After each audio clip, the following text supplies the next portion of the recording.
প্রাণপ্রিয় বন্ধুরা, আজ হাওরের দিকে চলে আসলাম। আপনাদেরকে এতদিন আমি ভিডিও দেখাচ্ছি যে বুড়ো মৌসুমের বুড়ো ফসল যখন রোপণ করা হয়েছে তখন থেকে শুরু করেছিলাম। এখন ধান সোনালি ধান কেটে শেষ হয়ে গেছে। আবার সবাই গ্রাম্য অঞ্চলে কৃষক ভাইরা প্রস্তুতি নিচ্ছে আমন জন্য। দেখেন খুব সুন্দর হাওরে। আসলে এখন যে হাওরে আমরা দেশীয় ছোট ছোট মাছ, বিভিন্ন ধরনের মাছ, সুস্বাদু মাছ আমরা খেয়ে থেকে অল্প পানি আসছে।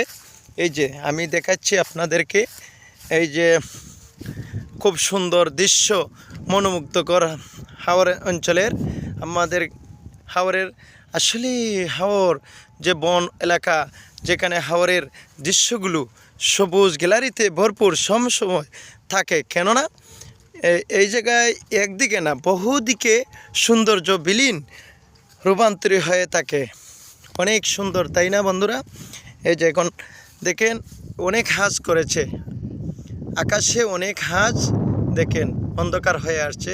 তবু আপনাদেরকে আমি হাওরের যে আমাদের যে যে সৌন্দর্যর রূপটা ধারণ করে আছে, সবুজ ভিউটা দেখাচ্ছি। খুব সুন্দর লাগে, তাই না বন্ধুরা? আপনারা সব সময় দেখেন আমার ভিডিওগুলো এর জন্য, এবং প্রবাসের বাইরা সব সময় দেখে থাকেন। তারা যখন কাজ শেষ করে রুমে চলে আসে যখন আমাদের ভিডিওগুলো দেখেন, অবশ্যই তারা ফোন দিয়ে অনেকেই কয় ভালো লাগে ভাই, দেশের যে দৃশ্যগুলো দেখাতেছেন খুব ভালো লাগে। এই যে গরু বিশ্রাম নিচ্ছে খাবার খেয়ে এসে, এই যে খুব সুন্দর, তাই না?